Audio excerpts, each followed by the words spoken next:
दोस्तों एक बार फिर से आप लोग का स्वागत है मास्टर माइंड ऑफ जीके में। फ्रेंड्स, जैसा कि आप लोग को पता है कि बिहार दरोगा का जो मुख्य परीक्षा है इसके लिए टाइम आप लोग के पास बहुत कम बचा हुआ है, तो आप लोग ज़्यादा से ज़्यादा प्रैक्टिस सेट करके जाएं। तो आज आप लोग के लिए फ्रेंड्स मैं 100 प्रश्नों का प्रैक्टिस सेट लेकर आया हूँ। फ्रेंड्स, वीडियो के लास्ट तक जरूर बने रहिएगा। फ्रेंड्स, क्वेश्चन का लेवल बहुत ही अच्छा है। वीडियो अच्छा लगे तो लाइक कर दीजिएगा फ्रेंड्स, और चैनल को अभी तक सब्सक्राइब नहीं किए तो चैनल को सब्सक्राइब कर बेल आइकन को जरूर दबा दीजिएगा फ्रेंड्स, ताकि महत्वपूर्ण वीडियो का नोटिफिकेशन मिलता रहे। ठीक है फ्रेंड्स, तो चलिए फटाफट देख लेते हैं 100 प्रश्न देखते हैं फ्रेंड्स। इसमें आपको जीके जीएस और करंट अफेयर्स का भी प्रश्न शामिल है फ्रेंड्स। तो आज का जो पहला सवाल आपका है कि राइजोबियम नाम सुनेंगे आप लोग फ्रेंड्स, किसका एक प्रकार है? तो राइजोबियम एक क्या है? बैक्टीरिया है, जीवाणु है फ्रेंड्स। तो किसका प्रकार पूछा जा रहा है, तो इसका जो राइट आंसर हो जाएगा ऑप्शन नंबर बी, सहजीवी जीवाणु। ठीक है फ्रेंड्स, कोशिश करेंगे फ्रेंड्स कम से कम समय में आपको पूरा प्रैक्टिस सेट करवा दूं फ्रेंड्स। तो पहला नंबर सवाल का हो जाएगा राइजोबियम किसका एक प्रकार है? तो ये सहजीवी जीवाणु का प्रकार है। चलिए सवाल नंबर 2 को देखते हैं। सवाल नंबर 2 है फ्रेंड्स कि पौधे के किस भाग को केसर के रूप में इस्तेमाल किया जाता है? तो पौधे के किस भाग को केसर के रूप में इस्तेमाल किया जाता है फ्रेंड्स? तो सवाल नंबर 2 का जो राइट आंसर हो जाएगा ऑप्शन नंबर डी हो जाएगा। ठीक है, वर्तिका तथा वर्तिकाग्र को उपयोग किया जाता है। ठीक है, इसका इस्तेमाल किया जाता है। सवाल नंबर 2 का right answer option number D हो जाएगा फ्रेंड्स। सवाल नंबर 3 देखें। सवाल नंबर 3 आपका है कि बुलबिल्स किसमें भाग लेते हैं? तो किसमें भाग लेते हैं? तो सवाल नंबर जो 3 है इसका राइट आंसर होगा फ्रेंड्स ऑप्शन नंबर बी, कायिक जनन में बुलबिल्स भाग लेते हैं। सवाल नंबर 4 को देखते हैं। सवाल नंबर 4, निम्नलिखित में से कौन सा एक धूम कोहरे का घटक नहीं है? तो सवाल नंबर 4 का जो राइट आंसर है ऑप्शन नंबर डी है, क्लोरीन ऑक्साइड है जो धूम कोहरे का घटक नहीं है। सवाल नंबर 5 को देखिए फ्रेंड्स कि निम्न में से किस शैवाल का प्रयोग अंतरिक्ष अनुसंधान में किया जा रहा है?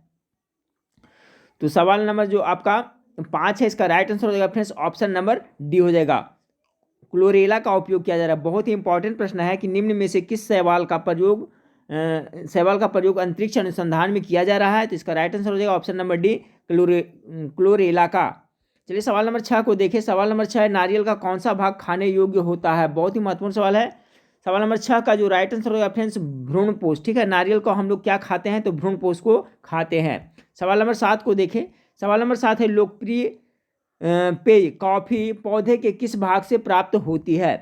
तो देखिए जो कॉफ़ी है फ्रेंड्स वो किससे होता है, प्राप्त होता है? तो ये आपका बीज से प्राप्त होता है। ठीक है, ऑप्शन नंबर डी इसका करेक्ट आंसर हो जाएगा।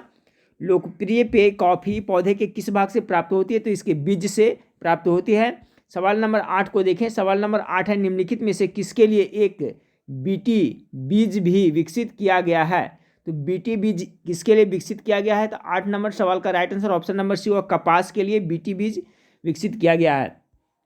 सवाल नंबर 9 को देखिए फ्रेंड्स कि कुछ तिलहनों को उनके तेल में कोई परिवर्तन हुए बिना लंबी अवधि तक स्टोर किया जा सकता है, इसका कारण निम्नलिखित में से किसका मौजूद होना है? सवाल नंबर 9 का जो राइट आंसर हो जाएगा ऑप्शन नंबर ए, प्रतिऑक्सीकारक का मौजूद होता है। ठीक है फ्रेंड्स, तो सवाल नंबर 9 का जो राइट आंसर हो गया ऑप्शन नंबर ए हो गया, प्रतिऑक्सीकारक। सवाल नंबर 10 को देखते हैं कि खट्टे स्वाद के लिए कोशिकाएं जिह्वा के किस भाग में होती है? सवाल नंबर 10 का जो राइट आंसर हो जाएगा फ्रेंड्स ऑप्शन नंबर सी हो जाएगा, पार्श्व भाग में होती है खट्टे स्वाद के लिए। चलिए सवाल नंबर 11 को देखते हैं फ्रेंड्स। सवाल नंबर 11 आपका है कि किसी परमाणु का रासायनिक व्यवहार निर्भर करता है? तो किसी परमाणु का जो रासायनिक व्यवहार है वो किस पे निर्भर करता है? इसका ऑप्शन नंबर एक करेक्ट आंसर है, न्यूक्लियस में प्रोटॉन की संख्या पे निर्भर करता है। किसी परमाणु का रासायनिक व्यवहार किस पे निर्भर करता है? तो जो न्यूक्लियस है उसमें प्रोटॉन की संख्या होता है उस पर निर्भर करता है। सवाल नंबर 12 को देखिए, पीतल में क्या होता है? तो सभी जानते हैं फ्रेंड्स पिताजी, इसका ट्रिक्स है क्या है? पिताजी यानी तांबा और जस्ता मिलकर करके पीतल बना होता है। तो इसका जो राइट आंसर क्या हो जाएगा? तांबा एंड जिंक यानी जस्ता, यानी option number A correct answer है फ्रेंड्स। देखिए पिताजी याद रखिएगा, कभी कंफ्यूजन नहीं होगा। ठीक है, बहुत अच्छा ट्रिक है पिताजी। देखिए पी से पीतल हो गया, अतः से क्या हो गया? तांबा, अजय से जस्तानी जिंक। तो इसका जो राइट आंसर हो जाएगा फ्रेंड्स ऑप्शन नंबर ए हो जाएगा। चलिए सवाल नंबर 13 को देखते हैं। सवाल नंबर 13, मैग्नीशियम को जलाने पर क्या बनता है? तो 13 का जो राइट आंसर हो जाएगा फ्रेंड्स ऑप्शन नंबर आपका सी हो जाएगा, भस्म बनता है। ठीक है, मैग्नीशियम को जलाने से क्या बनता है? तो ये भस्म बनता है। चलिए सवाल नंबर 14 को देखते हैं फ्रेंड्स। सवाल नंबर 14 आपका है कि निम्न में से किसका प्रयोग नोदक या रॉकेटों में ईंधन के रूप में किया जा सकता है?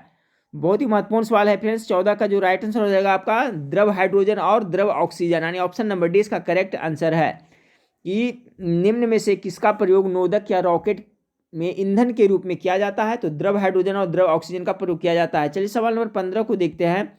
सवाल नंबर 15 है कि फेन प्लवन प्रक्रम का प्रयोग किसके धातु कर्म के लिए किया जाता है? तो 15 का जो राइट आंसर हो जाएगा फ्रेंड्स ऑप्शन नंबर हो जाएगा सल्फाइड अयस्क का किया जाता है। ठीक है, फेन प्लवन प्रक्रम का प्रयोग किसके धातु कर्म के लिए किया जाता है? तो सल्फाइड अयस्क के लिए किया जाता है। सवाल नंबर 16 को देखते हैं फ्रेंड्स कि निम्नलिखित में से अधिक जलन किससे पैदा होती है? तो 16 का जो राइट आंसर हो जाएगा फ्रेंड्स आपका ऑप्शन नंबर सी हो जाएगा। देखिए भाप से जब जलता है फ्रेंड्स, हाथ या पैर कुछ भी जलता है तो उससे जलन क्या होता है? ज़्यादा होता है। उबलता हुआ पानी गर्म पानी पिघलती हुई प्लावी बर्फ की अपेक्षा भाप से जलन ज़्यादा होगा। इसे ऑप्शन नंबर सी इसका करेक्ट आंसर हो जाएगा। सवाल नंबर 17 को देखिए कि उत्तल और अवतल दर्पण किसके उदाहरण है? तो 17 का हो जाएगा फ्रेंड्स, देखिए उत्तल और एक गोलीय दर्पण में दोनों आ जाता है फ्रेंड्स, उत्तल भी होगा और अवतल भी हो जाएगा, यानी ऑप्शन नंबर 20 का करेक्ट आंसर है। उत्तल और अवतल दर्पण किसके उदाहरण है? तो गोलीय दर्पण का उदाहरण है। सवाल नंबर 18 को देखिए। सवाल नंबर 18 रेडियो संचार में प्रेषण एंटीना द्वारा उत्सर्जित संकेत प्रतिबिंबित होते हैं। फिर से सुने, रेडियो संचार में प्रेषण एंटीना द्वारा उत्सर्जित संकेत प्रतिबिंबित होते हैं। तो कौन सा मंडल में पूछा जा रहा है? तो 18 का जो करेक्ट आंसर हो जाएगा फ्रेंड्स ऑप्शन नंबर सी हो जाएगा, आयन मंडल में। सवाल नंबर 19 को देखिए, फाउंटेन पेन किस सिद्धांत पर काम करता है? इसका आंसर सबको पता होना चाहिए फ्रेंड्स, एक केशिका क्रिया पे काम करता है। ऑप्शन नंबर 20 का करेक्ट आंसर हो जाएगा। चलिए सवाल नंबर 20 को देखते हैं। सवाल नंबर 20 देखिए फ्रेंड्स,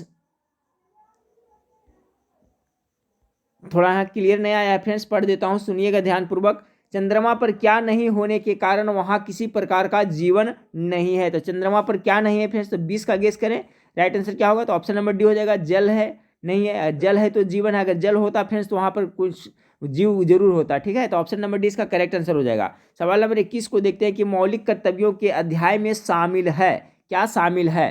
तो 21 का जो राइट आंसर है फ्रेंड्स ऑप्शन नंबर ए दिया है कि उन उदात्त आदर्शों को संयोजने तथा अपनाने का कर्तव्य जिन्होंने हमारे स्वतंत्रता आंदोलन को प्रेरित किया है। ठीक है, यही आपका है जो मौलिक कर्तव्यों के अध्याय में शामिल है। चलिए सवाल नंबर 22 को देखते हैं। सवाल नंबर 22 है फ्रेंड्स कि निम्नलिखित में से कौन सी केंद्रीकरणवादी सरकार की विशिष्टता नहीं है? केंद्रीकरणवादी सरकार की विशिष्टता नहीं है। सवाल नंबर 22 का right answer option number b हो जाएगा, न्यायिक समीक्षा है जो आपका केंद्रीकरणवादी सरकार की विशिष्टता नहीं है। बाकी आश्रित राज्य, यूनिट, एकल सरकार, लचीला संविधान, ये सभी है जो केंद्रीकरणवादी सरकार की विशेषता है, जबकि न्यायिक समीक्षा है जो नहीं है। सवाल नंबर 23 को देखें। इसमें आपको मिलान करने के लिए कहा गया है, सूची 1 का सूची 2 के साथ सुमेलित कीजिए और सूचियों के नीचे दिए गए कूट का प्रयोग कर सही उत्तर को चुनिए। तो देखिए फ्रेंड्स, इसको हम लोग मिलाते हैं। क्या है? लोकसभा का सदस्य है। ठीक है, तो लोकसभा का सदस्य है, इसका जो किस तरह से होता है, इनका चुनाव होता है फ्रेंड्स। तो इसका जो पहला नंबर का जो राइट आंसर हो जाएगा आपका 4 हो जाएगा। ठीक है, पहला का क्या हो जाएगा? चौथा हो जाएगा, यानी कि लोकसभा सदस्य है जो वयस्क मतदान द्वारा निर्वाचित होता है। राष्ट्रपति तो इसका हो जाएगा आपका 1 हो जाएगा। ठीक है, निर्वाचक मंडल द्वारा निर्वाचित होता है। उपराष्ट्रपति फ्रेंड्स, तो उपराष्ट्रपति जो आपका संसद द्वारा निर्वाचित होते हैं। बच गया आपका अध्यक्ष यानी स्पीकर, तो ये है जो आपका लोकसभा द्वारा निर्वाचित होते हैं। ठीक है फ्रेंड्स, यानी पहला का 4, ए का 4, बी का आपका हो गया 1 और सी का 2 और डी का 3, यानी ऑप्शन नंबर आपका डी है जो बिल्कुल इसका करेक्ट आंसर होगा फ्रेंड्स, ऑप्शन नंबर डी। ठीक है, तो सभी को याद कर लीजिए फ्रेंड्स। अगला प्रश्न को देखते हैं। अगला प्रश्न आपका है कि निम्नलिखित में से लोकसभा की प्रथम महिला अध्यक्ष कौन है? 24 का जो राइट आंसर होगा फ्रेंड्स सभी जानते होंगे, मीरा कुमार है जो लोकसभा का प्रथम महिला अध्यक्ष है। सवाल नंबर 25 देखिए फ्रेंड्स, इसमें क्लियर नहीं आया है, गौर से सुनिएगा। भारतीय संविधान में सिविल सेवाओं की कौन सी 3 श्रेणियां का प्रावधान किया गया है? सिविल सेवा की कौन सी 3 श्रेणियां का प्रावधान किया गया है? इसका जो राइट आंसर हो जाएगा फ्रेंड्स आपका सवाल नंबर 25 का ऑप्शन नंबर बी। ठीक है, ऑप्शन नंबर प्रशासनिक, पुलिस और भारतीय वन सेवाएं। सवाल एक बार फिर से सुनिए, भारतीय संविधान में सिविल सेवाओं की कौन सी 3 श्रेणियों का प्रावधान किया गया है? तो प्रशासनिक, पुलिस और भारतीय वन सेवाओं का प्रावधान किया गया है। सवाल नंबर 26 है फ्रेंड्स आपका कि निम्नलिखित में से किस समिति के रिपोर्ट में लोकपाल और लोकायुक्त संस्थाओं की स्थापना की सिफारिश की गई है। बहुत ही महत्वपूर्ण सवाल है 26 नंबर फ्रेंड्स। इसका जो राइट आंसर हो जाएगा ऑप्शन नंबर ए, प्रथम प्रशासनिक सुधार समिति। सवाल एक बार से फिर से सुने कि निम्नलिखित में से किस समिति के रिपोर्ट में लोकपाल और लोकायुक्त संस्थाओं का स्थापना की सिफारिश किया गया है। तो देखिए लोकपाल और लोकायुक्त संस्थाओं की स्थापना का सिफारिश आपका प्रथम प्रशासनिक सुधार समिति में किया गया है। ऑप्शन नंबर ए इसका करेक्ट आंसर हो जाएगा। चलिए सवाल नंबर 27 को देखते हैं। सवाल नंबर आपका 27 है फ्रेंड्स कि भारत के राष्ट्रपति के चुनाव के लिए नागरिक को कितनी आयु पूरी कर लेनी चाहिए। तो राष्ट्रपति पद के लिए पूछा जा रहा है। तो 27 का जो राइट आंसर हो जाएगा ऑप्शन नंबर सी 35 वर्ष। चलिए सवाल नंबर 28 को देखते हैं। सवाल नंबर 28 है भारत के प्रथम मुख्य निर्वाचन आयुक्त कौन थे। तो इसका जो राइट आंसर हो जाएगा सुकुमार सेन, यानी 28 का correct answer option number b हो जाएगा।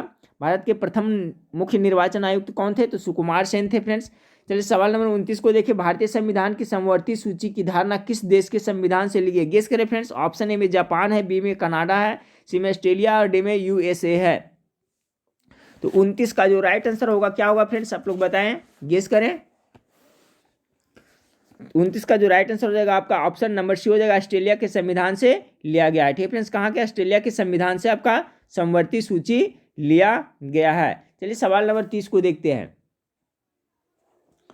सवाल नंबर 30 आपका फ्रेंड्स कि चीन की मुक्ति के समय चीनी कम्युनिस्ट पार्टी का अध्यक्ष कौन था।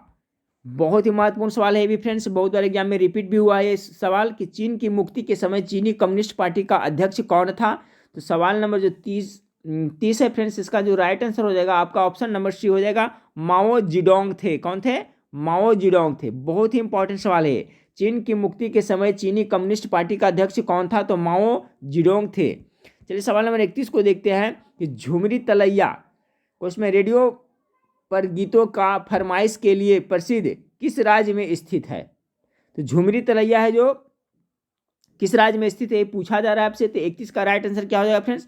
तो देखिए पहले जब बिहार और झारखंड का बंटवारा नहीं होता था फ्रेंड्स, तो बिहार के अंतर्गत आता था, लेकिन जब झारखंड अलग राज्य बन गया फ्रेंड्स, तो आपका जो झुमरी तलैया है वो कहाँ चला गया है, झारखंड में पड़ता है। ऑप्शन नंबर 20 का करेक्ट आंसर हो जाएगा। सवाल नंबर 32 को देखिए। ब्रह्मपुत्र नदी तिब्बत में किस नाम से जानी जाती है। 32 का जो राइट आंसर होगा फ्रेंड्स क्या हो जाएगा, सांगपो के नाम से जाने जाते हैं, मेरे ख्याल से सब जानते होंगे। तो ऑप्शन नंबर डी इसका करेक्ट आंसर हो जाएगा। चलिए सवाल नंबर 33 को देखिए। नंदा देवी स्थित है, बहुत ही इंपॉर्टेंट सवाल ये भी है फ्रेंड्स। तो 33 का जो राइट आंसर हो जाएगा आपका, नंदा देवी पड़ता है आपका उत्तराखंड में। ऑप्शन नंबर 20 का करेक्ट आंसर हो जाएगा। चलिए सवाल नंबर 34 को देखिए। सुमेलित करना इसमें भी फ्रेंड्स,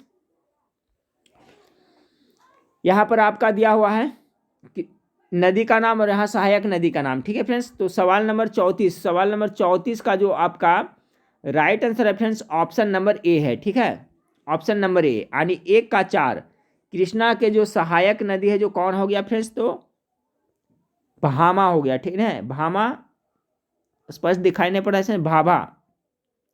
फिर आपका हो गया फ्रेंड्स दूसरा हो गया ब्रह्मपुत्र। तो ब्रह्मपुत्र का हो जाएगा यानी कि बी का 3 है तीस्ता, यानी कृष्णा का ये भाभा हो गया सहायक नदी फ्रेंड्स, और ब्रह्मपुत्र का हो गया तीस्ता हो गया। सी का हो गया 2, यानी सी गोदावरी का इंद्रावती हो गया सहायक नदी, और यमुना का कौन सा हो गया फ्रेंड्स, तो आपका चंबल हो गया। ठीक है, तो याद कर ले सभी फ्रेंड्स। सवाल नंबर आपका जो 34 है राइट आंसर ऑप्शन नंबर ए दिया हुआ है। तो कृष्णा का हो गया क्या भाभा, उसके बाद में हो गया फ्रेंड्स आपका ब्रह्मपुत्र का हो गया तीस्ता, उसके बाद में गोदावरी का सहायक नदी इंद्रावती, और यमुना का चंबल। चलिए सवाल नंबर 35 को देखते हैं। सवाल नंबर 35 आपका फ्रेंड्स कि भारत में 4 गन्ना उत्पादक राज्यों का घटते हुए क्रम में सही अनुक्रम है, यानी घटते हुए क्रम में पूछा जा रहा है। तो देख लेते हैं ऑप्शन में कौन कौन है फ्रेंड्स। तो सबसे ज़्यादा गन्ना कहाँ होता है, वहाँ पहले उसी से शुरू करें फ्रेंड्स। तो गेस करें इसका राइट आंसर क्या होगा सवाल नंबर 35 का। तो देखिए सबसे ज़्यादा गन्ना कहाँ होता है, उत्तर प्रदेश में फ्रेंड्स। तो उत्तर प्रदेश हो गया, उसके बाद कहाँ होता है, तो महाराष्ट्र में होता है, उसके बाद तमिलनाडु, उसके बाद आंध्र प्रदेश, यानी ऑप्शन नंबर 20 का बिल्कुल राइट आंसर है। ध्यान रखिए फ्रेंड्स कि गन्ना उत्पादन में सबसे अग्रणी राज्य उत्तर प्रदेश है, और दूसरा स्थान पे महाराष्ट्र आता है। ठीक है, और तीसरा स्थान पे आपका तमिलनाडु आता है, और चौथा स्थान पे आंध्र प्रदेश आता है। ऑप्शन नंबर 20 का बिल्कुल राइट आंसर है। चलिए सवाल नंबर 36 को देखते हैं। सवाल नंबर 36 है आपका फ्रेंड्स कि कोरबा कोयला क्षेत्र अवस्थित है। ये कोरबा कोयला क्षेत्र है जो कहाँ अवस्थित है ये पूछा जा रहा है। तो 36 का जो आपका राइट आंसर हो जाएगा ऑप्शन नंबर बी हो जाएगा, छत्तीसगढ़ में पड़ता है। ठीक है, कोरबा कोयला क्षेत्र कहाँ पड़ता है, तो छत्तीसगढ़ में पड़ता है। चलिए सवाल नंबर 37 को देखते हैं। सवाल नंबर 37 है, पृथ्वी तक पहुंचने के लिए सूर्य से चला प्रकाश समय लेता है लगभग। तो गेस के रेफरेंस क्या, कितना राइट आंसर इसका क्या होगा। सूर्य का प्रकाश है जो पृथ्वी तक पहुंचने में कितना समय लगाता है, तो लगभग 8 मिनट लगाता है। ऑप्शन नंबर सी इसका बिल्कुल राइट आंसर हो जाएगा, 37 का सी। ठीक है फ्रेंड्स, चलिए सवाल नंबर 38 को देखते हैं। सवाल नंबर 38 है, अधोलिखित कौन सी चट्टान में जीवाश्म नहीं पाए जाते हैं। ठीक है फ्रेंड्स, तो कौन सा चट्टान है जिसमें जीवाश्म नहीं पाए जाते हैं, तो 38 का जो राइट आंसर हो जाएगा आपका ऑप्शन नंबर बी, ग्रेनाइट में है जो जीवाश्म नहीं पाया जाता है। बाकी आपका बलुआ पत्थर, कॉन्ग्लोमेरेट और सेल में जीवाश्म की मात्रा पाई जाती है। ठीक है, तो ऑप्शन नंबर 20 का बिल्कुल राइट आंसर हो जाएगा, ग्रेनाइट में नहीं पाया जाता है। चलिए सवाल नंबर 39 को देखते हैं। स्वेज नहर जिनको जोड़ती है, तो स्वेज नहर जो किसको किसको जोड़ती है, तो ये आपको बताना है। 29 का राइट आंसर क्या होगा, गेस करें। तो देखिए स्वेज नहर जो आपका लाल सागर और भूमध्य सागर को जोड़ती है फ्रेंड्स। ऑप्शन नंबर सी इसका बिल्कुल राइट आंसर होगा। चलिए सवाल नंबर 40 को देखते हैं। सवाल नंबर 40 आपका है कि खाना बदोश जनजाति के लोग सर्वाधिक किस क्षेत्र में पाए जाते हैं। तो 40 का जो राइट आंसर हो जाएगा फ्रेंड्स आपका ऑप्शन नंबर डी, शुष्क क्षेत्र में। खाना बदोश जनजाति फ्रेंड्स जो जिनका कोई निवास स्थान फिक्स नहीं होता है, ये क्या होता है कि आज यहाँ तो कल वहाँ होते हैं। ठीक है, तो ये जनजातियाँ जो सबसे ज़्यादा आपका शुष्क क्षेत्र है वहाँ पाए जाते हैं। ऑप्शन नंबर 40 का right answer option number D हो जाएगा। चलिए सवाल नंबर 41 को देखते हैं कि निम्नलिखित में से कौन एक पतन नगर नहीं है। पतन नगर कौन नहीं है, तो 41 का जो राइट आंसर होगा friends option number b, Canberra है जो पतन नगर नहीं है। बाकी टोक्यो, न्यूयॉर्क और लंदन है जो क्या है, पतन नगर है। चलिए सवाल नंबर 42 को देखते हैं कि संचार उपग्रह वायुमंडल के किस स्तर में अवस्थित किए जाते हैं। संचार उपग्रह के बारे में पूछा जा रहा है, तो ये आपका एक्जिस्फीयर यानी बहिर्मंडल में स्थापित किया जाता है। ऑप्शन नंबर ए इसका करेक्ट आंसर हो जाएगा। चलिए सवाल नंबर 43 को देखते हैं कि पूंजीवादी अर्थव्यवस्था में कीमत निर्धारित किसके द्वारा होती है। तो पूंजीवादी अर्थव्यवस्था में कीमत है जो किसके द्वारा निर्धारित होती है। 43 का जो राइट आंसर हो जाएगा ऑप्शन नंबर ए, मांग और पूर्ति। चलिए सवाल नंबर 44 को देखते हैं। सवाल नंबर 44 आपका है, निम्नलिखित में से कौन सा भारतीय कृषि में निम्न उत्पादकता का कारण नहीं है। बहुत ही महत्वपूर्ण सवाल है फ्रेंड्स, इकोनॉमिक्स का है। तो 44 नंबर सवाल का जो राइट आंसर हो जाएगा ऑप्शन नंबर ए हो जाएगा, सहकारी खेती। निम्नलिखित में से कौन सा भारतीय कृषि में निम्न उत्पादकता का कारण नहीं है, तो सहकारी खेती है जो निम्न उत्पादकता का कारण नहीं है। बाकी सब है जो आपका निम्न उत्पादकता का कारण है, जैसे अपर्याप्त निवेश की उपलब्धता, जोत उपविभाजन और विखंडन, वित्त और विपणन की अल्प सुविधाएं, ये सभी है जो है, जबकि सहकारी खेती है जो नहीं है। ठीक है, चलिए तो सवाल नंबर 44 का था फ्रेंड्स, एक बार फिर से सुन लें कि निम्नलिखित में से कौन सा भारतीय कृषि में निम्न उत्पादकता का कारण नहीं है, तो सहकारी खेती। चलिए सवाल नंबर 45 को देखते हैं। सवाल नंबर 45 क्या है फ्रेंड्स, तो सवाल नंबर 45 आपका है कि इसके अंतर्गत बिक्री लागत नहीं है। तो किसके अंतर्गत बिक्री लागत नहीं है, तो 45 का जो राइट आंसर हो जाएगा ऑप्शन नंबर सी, पूर्ण प्रतियोगिता। सवाल नंबर 46 को देखते हैं कि समाजवाद क्या प्राप्त करने में सफल रहता है। समाजवाद क्या प्राप्त करने में सफल रहता है, तो 46 का जो राइट आंसर हो जाएगा फ्रेंड्स ऑप्शन नंबर बी हो जाएगा, समाज में अधिकतम सामाजिक। ठीक है, समाजवाद क्या प्राप्त करने में सफल रहता है, तो समाज में अधिकतम सामाजिक। देखिए फ्रेंड्स, अभी हम लोग कोई भी प्रश्न को डिस्क्राइब नहीं कर रहे हैं क्योंकि आप लोग के पास समय कम है फ्रेंड्स, तो आप लोग ज़्यादा से ज़्यादा प्रैक्टिस सेट करके जाएँ। सवाल नंबर 47 को देखते हैं।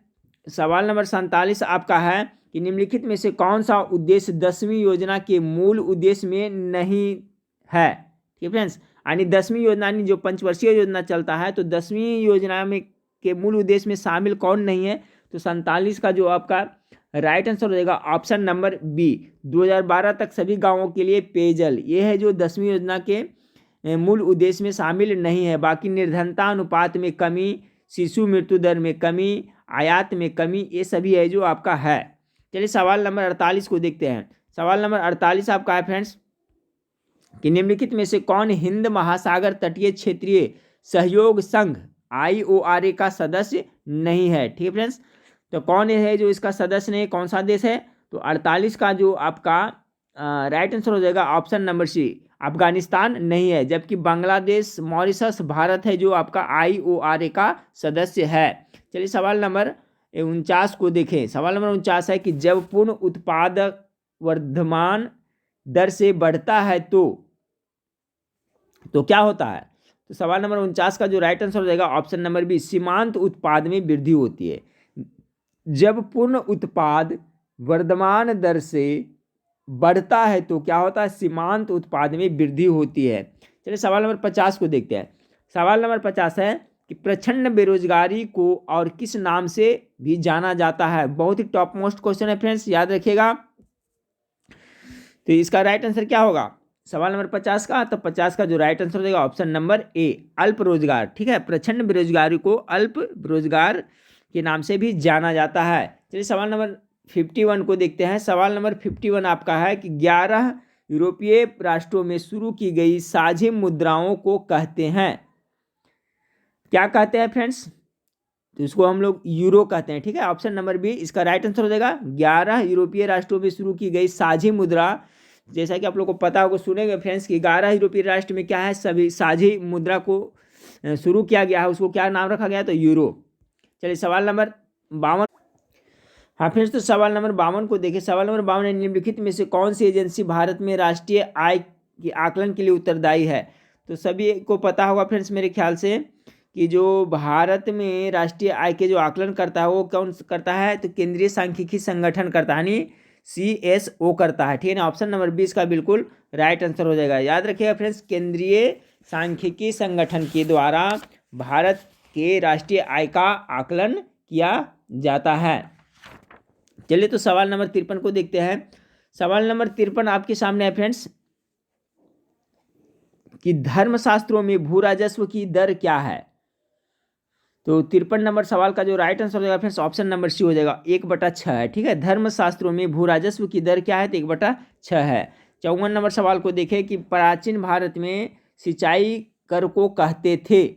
तो प्राचीन भारत में सिंचाई कर को क्या कहा जाता था? तो इसका जो राइट आंसर हो जाएगा फ्रेंड्स ऑप्शन नंबर ए, विदक भागम कहा जाता था। क्या? विदक भागम। प्राचीन भारत में सिंचाई कर, यानी सिंचाई के लिए जो कर लगता था उसे क्या कहता था? विदक भागम कहा जाता था।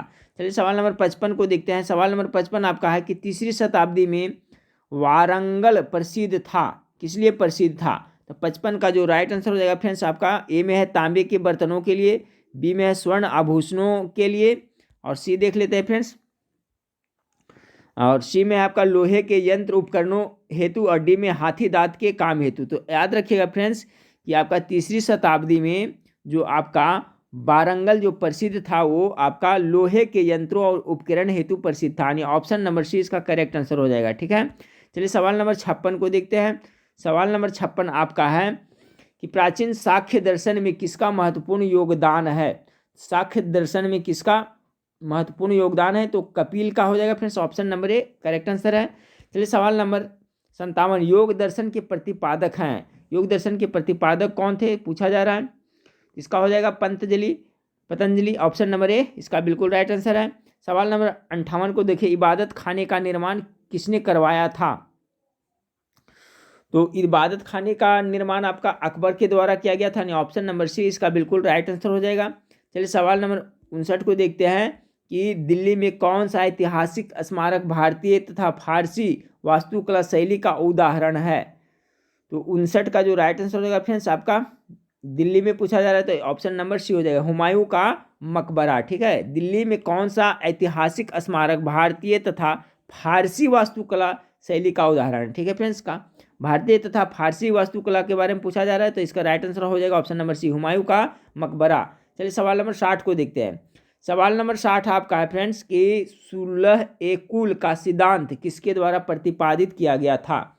सुलह-ए-कुल का सिद्धांत किसके द्वारा प्रतिपादित किया गया था? तो 60 का जो राइट आंसर हो जाएगा ऑप्शन नंबर बी हो जाएगा, अकबर के द्वारा किया गया था। सवाल नंबर 61 को देखते हैं कि किस मुगल बादशाह के विरुद्ध जौनपुर से फतवा जारी हुआ था? 61 का जो राइट आंसर हो जाएगा ऑप्शन नंबर बी, अकबर। किस मुगल बादशाह के विरुद्ध जौनपुर से फतवा जारी हुआ था? तो अकबर के विरुद्ध। सवाल नंबर 62 को देखते हैं कि अकबर द्वारा बनाई गई कौन सी इमारत का नक्शा बौद्ध विहार की तरह है? अकबर के द्वारा बनाई गई कौन सी इमारत का नक्शा बौद्ध विहार की तरह है? तो 62 का राइट आंसर हो जाएगा ऑप्शन नंबर ए, पंचमहल। सवाल नंबर 63 को देखते हैं कि निम्न अखबारों में से कौन सा मुख्तिया उदारवादियों की नीतियों का प्रचारक था?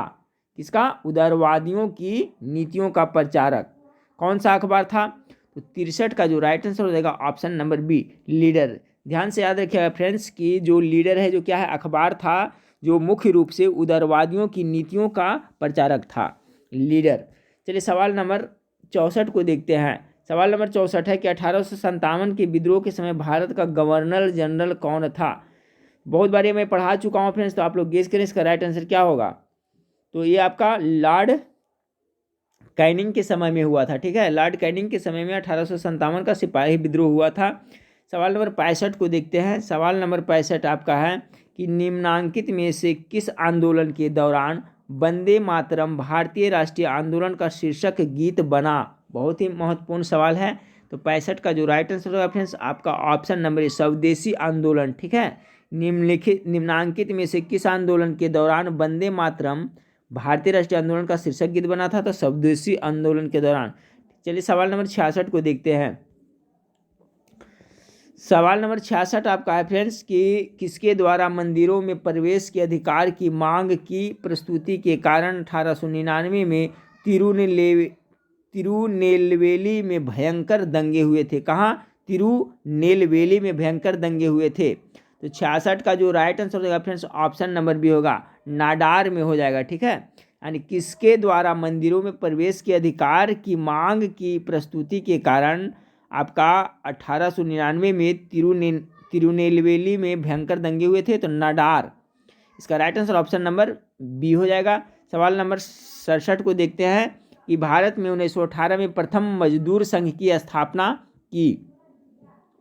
तो 1918 में मजदूर संघ की स्थापना किसने की थी? 67 का जो राइट आंसर होगा friends option number b, BP Wadia ने की थी। किसने? बीपी वाडिया ने। चलिए सवाल नंबर 68 को देखते हैं। सवाल नंबर 68, प्रसिद्ध पुस्तक दास कैपिटल लिखी गई है? तो दास कैपिटल किसके द्वारा लिखा गया फ्रेंड्स, गेस करें। तो कार्ल मार्क्स ने लिखा है। ऑप्शन नंबर 20 का बिल्कुल राइट आंसर हो जाएगा। चलिए सवाल नंबर 69 को देखते हैं। सवाल नंबर 69 है, भारत के किस प्रांत में सर्वप्रथम साम्यवादी सरकार की स्थापना हुई थी? बहुत ही इंपॉर्टेंट सवाल है। 69 नंबर का जो राइट आंसर हो जाएगा फ्रेंड्स ऑप्शन नंबर सी, ठीक है, केरल हो जाएगा। भारत के किस प्रांत में सर्वप्रथम साम्यवादी सरकार की स्थापना हुई थी? तो केरल राज्य में। चलिए सवाल नंबर 70 को देखते हैं कि जन गण मन पहली बार किस अवसर पर गाया गया था? तो जन गण मन पहली बार किस अवसर पर गाया गया था? गेस करिए इसका राइट आंसर क्या होगा। सवाल नंबर जो 70 है फ्रेंड्स इसका जो ऑप्शन नंबर सी है करेक्ट आंसर हो जाएगा। भारतीय राष्ट्रीय कांग्रेस अधिवेशन 1911 में सर्वप्रथम गाया गया था। चलिए सवाल नंबर 71 को देखते हैं कि हाल ही में किस भारतीय को निशान इजुद्दीन पुरस्कार से सम्मानित किया गया? देखिए अभी करंट अफेयर्स का प्रश्न है फ्रेंड्स, ध्यान से देखते चलिएगा कि हाल ही में कौन से भारतीय हैं वे थे जिन्हें निशान इजुद्दीन पुरस्कार से सम्मानित किया गया है? तो 71 का जो राइट आंसर हो जाएगा फ्रेंड्स ऑप्शन नंबर ए, नरेंद्र मोदी को सम्मानित किया गया है। चलिए सवाल नंबर 72 को देखते हैं। सवाल नंबर 72 है, Gandhi cycle rally for peace का आयोजन हाल ही में किस देश में किया गया है? तो इसका राइट आंसर क्या होगा फ्रेंड्स? बहुत ही महत्वपूर्ण सवाल है करंट अफेयर्स का। तो इसका जो हो जाएगा right answer option number B, Saudi Arab में। याद रखिएगा Gandhi cycle rally for peace का आयोजन हाल ही में आपको कहाँ किया गया था? तो सऊदी अरब में किया गया था। सवाल नंबर 73 को देखिए फ्रेंड्स कि विश्व महासागर दिवस कब मनाया जाता है? तो आपका विश्व महासागर दिवस 8 जून को मनाया जाता है। ऑप्शन नंबर सी इसका करेक्ट आंसर होगा। याद रखिएगा विश्व महासागर दिवस 8 जून। चलिए सवाल नंबर 74 को देखते हैं फ्रेंड्स कि भारत ने किस देश के साथ स्पाइस बम खरीदने के लिए 300 करोड़ रुपये के सौदे पर हस्ताक्षर किए हैं? तो स्पाइस बम खरीदने के लिए किसके देश के साथ में संधि हुई है फ्रेंड्स, समझौता हुआ है? तो 74 का जो राइट आंसर हो जाएगा ऑप्शन नंबर डी, इजराइल के साथ हुआ है। सवाल नंबर 75 है आपका कि संयुक्त राष्ट्र इक्वेटर प्राइज 2019 किस भारतीय एनजीओ को प्रदान किया गया है। देखिए, संयुक्त राष्ट्र इक्वेटर प्राइज 2019 किस एनजीओ को मिला है फ्रेंड्स भारत के। तो सवाल नंबर जो आपका 75, इसका राइट आंसर ऑप्शन नंबर ए हो जाएगा, डेक्कन डेवलपमेंट सोसाइटी को मिलेगा। याद रखिए फ्रेंड्स, संयुक्त राष्ट्र इक्वेटर प्राइज 2019 किस भारतीय एनजीओ को दिया गया है, तो डेक्कन डेवलपमेंट सोसाइटी को दिया गया है। चलिए सवाल नंबर 76 को देखते हैं। सवाल नंबर 76 आपका है, सवाल नंबर 76 आपका है फ्रेंड्स कि हाल ही में थाईलैंड के नए प्रधानमंत्री कौन बने हैं। तो 76 का जो राइट आंसर हो जाएगा option number b, Prayut Chan-o-cha, ये जो थाईलैंड के प्रधानमंत्री बने हैं। चलिए सवाल नंबर 77 को देखते हैं। सवाल नंबर 77 आपका है कि हाल ही में किस पूर्व अमेरिकी राष्ट्रपति को George H.W. Bush award for status manship प्रदान किया गया है। कौन सा अवार्ड है फ्रेंड्स, तो देख लें, आपका George H.W. Bush award for status manship प्रदान किया गया किसे। तो सवाल नंबर जो आपका 77 है, इसका राइट आंसर हो जाएगा option number c, Jimmy Carter को। चलिए सवाल नंबर 78 को देखते हैं कि किस केंद्रीय मंत्रालय ने अंतर्राष्ट्रीय योग दिवस मीडिया सम्मान का गठन किया है। 78 का right answer option number D हो जाएगा, केंद्रीय सूचना व प्रसारण मंत्रालय ने। ठीक है, किस केंद्रीय मंत्रालय ने अंतर्राष्ट्रीय योग दिवस मीडिया सम्मान का गठन किया है, तो आपका केंद्रीय सूचना व प्रसारण मंत्रालय ने। ऑप्शन नंबर डी इसका राइट आंसर है। सवाल नंबर आपने तो सवाल नंबर 79 को देखें। सवाल नंबर 79 आपका प्रथम विश्व खाद्य सुरक्षा दिवस कब मनाया गया। तो 79 का जो राइट आंसर हो जाएगा ऑप्शन नंबर होगा 7 जून को प्रथम विश्व खाद्य सुरक्षा दिवस मनाया गया था। चलिए सवाल नंबर 80 को देखते हैं कि हाल ही में सुर्खियां में रही ग्रेटा थर्नब किस देश से संबंधित है। तो जो ग्रेटा थर्नब है जो किस देश से संबंधित है, यही पूछा जा रहा है फ्रेंड्स। तो सवाल नंबर आपका जो 80 है, इसका जो राइट आंसर हो जाएगा friends option number b, Sweden से। याद रखिएगा, ग्रेटा थर्नब है जो स्वीडन देश से संबंधित है। सवाल नंबर 81 को देखते हैं कि हाल ही में किस राज्य ने महिलाओं की सुरक्षा के लिए पिंक सारथी वाहन लॉन्च किया है। देखिए, बहुत ही इंपॉर्टेंट सवाल है, पिंक सारथी वाहन लॉन्च किए गए हैं। तो 81 का जो राइट आंसर हो जाएगा ऑप्शन नंबर सी, कर्नाटक। चलिए सवाल नंबर 82 को देखते हैं कि बांचा हाल ही में भारत का प्रथम सौर रसोई वाला गांव बना। यह गांव मध्य प्रदेश के किस जिले में स्थित है। ध्यान से देखिएगा फ्रेंड्स, बहुत ही इंपॉर्टेंट सवाल है कि बांचा हाल ही में भारत का प्रथम सौर रसोई वाला गांव बना है। इसमें दो सवाल बन रहा है फ्रेंड्स। एक सवाल तो ये हो गया कि प्रथम सौर रसोई वाला गांव कौन बना, तो बांचा। यह गांव कहाँ पड़ता है फ्रेंड्स, मध्य प्रदेश के किस जिले में स्थित है। तो याद रखिएगा 82 का जो राइट आंसर हो जाएगा ऑप्शन नंबर डी, बैतूल जिले में बांचा पड़ता है, जो भारत का प्रथम सौर रसोई वाला गांव बना है। बांचा कहाँ पड़ता है, तो मध्य प्रदेश के आपका बैतूल जिले में। सवाल नंबर 83 को देखते हैं फ्रेंड्स कि उत्तर पूर्व भारत का कौन सा राजनीतिक दल नेशनल पार्टी का स्टेटस हासिल करने वाला पहला दल बना है उत्तर पूर्व भारत का। ठीक है, तो 83 का जो राइट आंसर हो जाएगा option number a, National People's Party. सवाल नंबर 84 को देखिए, फ्रेंच ओपन 2019 प्रतियोगिता में पुरुष एकल वर्ग का खिताब किसने जीता था। ध्यान से याद रखिए फ्रेंड्स, 2019 का जो फ्रेंच ओपन प्रतियोगिता हुआ था उसमें पुरुष एकल के बारे में पूछा जा रहा है। तो 84 का right answer option number b होगा, राफेल नडाल ने जीता था। सवाल नंबर 85 को देखते हैं कि हाल ही में गिरीश कर्नाड का निधन हुआ है, वह किस क्षेत्र से जुड़े हुए थे। तो गिरीश कर्नाड है जो किस क्षेत्र से जुड़े हुए थे, तो आपका ये फिल्म साहित्य से जुड़े हुए थे। चलिए फ्रेंड्स, अब सवाल नंबर हम लोग 86 को देखते हैं। सवाल नंबर 86 आपका है कि हाल ही में मोहन रंगाचारी का निधन हुआ, वो किस क्षेत्रीय सिनेमा से जुड़े हुए थे। तो आपका मोहन रंगाचारी है जो कौन सा सिनेमा से जुड़े हुए थे। तो 86 का जो आपका राइट आंसर हो जाएगा option number D, Tamil cinema से जुड़े हुए थे। ठीक है, श्री मोहन रंगाचारी तमिल सिनेमा के कलाकार थे या उससे जुड़े हुए थे फ्रेंड्स। सवाल नंबर 87 को देखते हैं कि भारत ने लोथल में किस देश के साथ मिलकर राष्ट्रीय संग्रहालय की स्थापना करने के लिए समझौता पर हस्ताक्षर किया है। तो गेस करें 87 का जो राइट आंसर हो जाएगा फ्रेंड्स आपका ऑप्शन नंबर ए हो जाएगा, पुर्तगाल। भारत ने लोथल में किस देश के साथ मिलकर राष्ट्रीय संग्रहालय की स्थापना करने के लिए समझौते पर हस्ताक्षर किया, तो पुर्तगाल के साथ। सवाल नंबर 88 को देखते हैं कि हाल ही में आरवी जानकी रमन का निधन हुआ है, वे किस राज्य केंद्र शासित प्रदेश के पूर्व मुख्यमंत्री थे। 88 का जो राइट आंसर हो जाएगा friends option number b, Puducherry के। ठीक है, पुदुचेरी के पूर्व मुख्यमंत्री थे। ठीक है, इनका नाम क्या था, जानकी रमन जिनका हाल ही में निधन हो गया है। 89 को देखते हैं कि सिनाबुंग, ठीक है, सिनाबुंग ज्वालामुखी किस देश में स्थित है। तो सिनाबुंग ज्वालामुखी आपका है जो आपका इंडोनेशिया में स्थित है। याद रखिएगा सिनाबुंग ज्वालामुखी कहाँ है, तो इंडोनेशिया में पड़ता है ये। सवाल नंबर 90 को देखते हैं फ्रेंड्स कि हाल ही में किस भारतीय अमेरिकन फिलोसफिकल सोसाइटी का सदस्य चुना गया है। तो हाल ही में कौन सा वो भारतीय है जिन्हें अमेरिकन फिलोसोफिकल सोसाइटी का सदस्य चुना गया है। तो 90 का जो राइट आंसर होगा option number D, Romila Thapar को चुना गया है। सवाल नंबर 91 को देखिए कि किस जिले में डोलामाइट खनिज पाया जाता है। तो बिहार के कौन सा जिले में डोलामाइट खनिज पाया जाता है। तो 51 का जो राइट आंसर हो जाएगा ऑप्शन नंबर बी, आरा में आपको डोलामाइट खनिज पाया जाता है।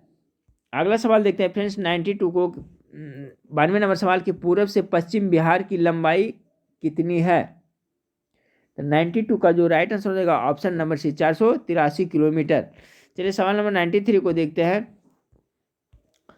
सवाल नंबर 93 फ्रेंड्स कि राज्य के किस जिले में सबसे अधिक परिवार गरीबी रेखा के नीचे गुजर बसर करते हैं। तो गेस करिए फ्रेंड्स बिहार का कौन सा ऐसा राज्य है जहां पर अधिक से अधिक परिवार आपका गरीबी रेखा के नीचे गुजर बसर करते हैं। तो 93 का जो राइट आंसर हो जाएगा ऑप्शन नंबर डी, किशनगंज हो जाएगा। चलिए सवाल 94 को देखते हैं कि अफीम की सर्वाधिक खेती बिहार के किस जिले में की जाती है। तो 94 का जो राइट आंसर हो जाएगा ऑप्शन नंबर बी, मुंगेर में है जो अफीम की खेती की जाती है सर्वाधिक बिहार में। ठीक है, तो अफीम की सर्वाधिक खेती बिहार के किस जिले में की जाती है, तो मुंगेर जिले में की जाती है। सवाल नंबर 95 को देखें कि गंगा नदी पर विक्रमशिला सेतु का निर्माण किस जिले में किया जा रहा है। तो ये आपका हो जाएगा फ्रेंड्स आपका भागलपुर में किया जा रहा है। ठीक है, गंगा नदी पर विक्रमशिला सेतु का निर्माण किस जिले में किया जा रहा है, तो आपका भागलपुर जिला में ये किया जा रहा है। सवाल नंबर 96 को देखें कि पूर्वी कोसी नहर प्रणाली में मुख्य नहर की लंबाई कितनी है। ये सब देखिए बिहार से संबंधित प्रश्न है फ्रेंड्स, इसे भी जरूर याद करके जाएं। तो 96 का जो राइट आंसर हो जाएगा friends option number D, 48 kilometre. चलिए फ्रेंड्स अब देख लेते हैं 97। तो 97 यानी 97 नंबर सवाल आपके सामने है फ्रेंड्स कि बिहार के किस राष्ट्रवादी क्रांतिकारी नेता से भगत सिंह मिलने कई बार हाजीपुर आए थे। तो भगत सिंह है जो हाजीपुर किससे मिलने आते थे फ्रेंड्स। तो 97 है इसका right answer option number c होगा, योगेंद्र शुक्ला से। ठीक है फ्रेंड्स, चलिए सवाल नंबर 98 को देखते हैं कि भारत के उत्तरी पूर्वी प्रायद्वीपीय क्षेत्रों को किस नाम से संबोधित किया जाता है। तो भारत के जो उत्तरी पूर्वी प्रायद्वीपीय क्षेत्र है उसे हम लोग भारत खनिज का हृदय स्थल के नाम से संबोधित करते हैं। ऑप्शन नंबर डी इसका राइट आंसर हो जाएगा। 98 का ऑप्शन नंबर डी है जो राइट आंसर हो जाएगा फ्रेंड्स। फिर से सुने, भारत के उत्तरी पूर्वी प्रायद्वीप है क्षेत्र है उसको किस नाम से संबोधित किया जाता है, तो भारतीय खनिज का हृदय स्थल के नाम से संबोधित किया जाता है। 99 देखिए फ्रेंड्स, देश का दूसरा महिला रोजगार कार्यकाल बिहार के किस शहर में स्थापित किया गया है। तो 99 का राइट आंसर हो जाएगा ऑप्शन नंबर डी, पटना में किया गया। ठीक है, देश का दूसरा महिला रोजगार कार्यालय बिहार के पटना जिले में स्थापित किया गया है। चलिए फ्रेंड्स इस वीडियो का लास्ट सवाल को देखते हैं कि ग्लाइडिंग क्लब बिहार के किस शहर में है। तो जो ग्लाइडिंग क्लब है फ्रेंड्स बिहार के वो पटना शहर में है। ऑप्शन नंबर 20 का करेक्ट आंसर हो जाएगा। ठीक फ्रेंड्स, तो देखिए 100 प्रश्नों का प्रैक्टिस सेट था फ्रेंड्स। तो इसी तरह से फ्रेंड्स आप लोग ज़्यादा से ज़्यादा प्रैक्टिस सेट करके जाएंगे, एग्जाम बहुत नज़दीक में है फ्रेंड्स। तो नेक्स्ट वीडियो में फिर मिलते हैं, देखने के लिए थैंक यू, धन्यवाद।